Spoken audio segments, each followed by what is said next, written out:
Hi there, thanks for checking out this workshop, An Introduction to Crowdfunding. I'm Gareth Jones, the founder of Town Sqaure, and I've had the joy and pain of going through a range of fundraisers. Hopefully my suffering will help make your future a little bit more straightforward. Crowdfunding is the term used when you raise investment from a number of sources rather than just one. There isn't just one kind of crowdfunding, so this workshop will explain some of the options that are available to you and things you should consider before launching your campaign. Crowdfunding means that instead of asking one person for £50,000, you ask 5 people for £10,000 each, or 10 people for £5,000 each. This might sound like a lot of extra work, but if you put yourself in the shoes of an investor, it's actually a pretty good deal. Instead of me risking all of my money on one deal, I can spread the risk across a portfolio of investments. Depending on the platform, sometimes people can back you from as little as £1, so that means your friends and family can get involved too. For the larger equity investments, it's important that investors are classed as sophisticated investors. You can find out more about that by searching online.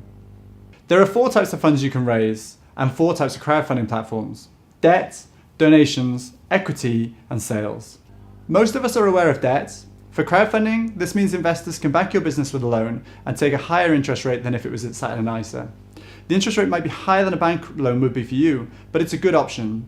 Debt is a great way to fund your business because you know how much you're paying for the money and the terms are fixed. The second is donations. Many of us will have backed a friend to climb up Snowdon on the weekend and wants to raise money for a charity that matters to them. They aren't typically suitable for commercial businesses, but it could be for social businesses or charities. Donations outside crowdfunding include grants or innovation awards. The third kind of funding is equity investment. This is basically selling a percentage of your company today in the hope that it is worth significantly more one day. So an investor can make 5 times their money rather than just 10%. Equity investment is not for all and is a very complicated process that you should seek specialist advice on. But for the right companies, it can have a huge impact. I do an hour-long talk on this normally, so I can't fit everything into 10 seconds. However, one major piece of advice I'd give is that it's nothing like Dragon's Den, so ignore that. Finally, there are platforms to sell your products or services. Kickstarter is one of the best-known crowdfunding websites, but there are lots of other examples.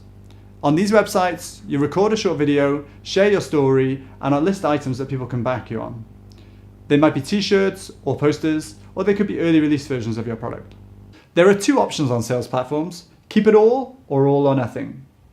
The difference is what happens when the clock stops ticking. Either you keep everything raised, or you take none of it if you don't pass the target. It might seem best to go for keep it all, but all or nothing campaigns are twice as likely to succeed and end up having twice as many backers. Remember, all of these platforms will take a fee, which can go over 10% in some cases. That could be all of your profit gone, so take it into consideration.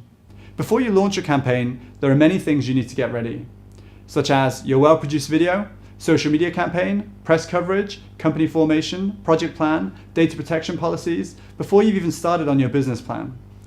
It's also recommended to have between 30 and 50% of your target raised before you go live, so that your campaign has a lot of momentum when it first launches.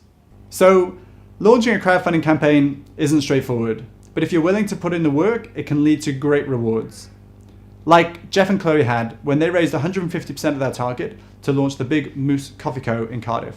Make sure your plan includes your marketing strategy, staffing and responsibilities, and a plan for if it goes very, very well, or if it goes very, very badly. One of the best performing campaigns in the world was from West Wales, and having raised over 2.3 million for an autonomous drone called Xano, it never even reached any of its backers. Likewise, if you don't hit your target, you will have spent up to a month working flat out for nothing. Worse still, you may have given away all of your IP to your competitors in the process. Pulling together a plan to raise investment is a big project. Choosing the right crowdfunding platform is an important part of that. Good luck.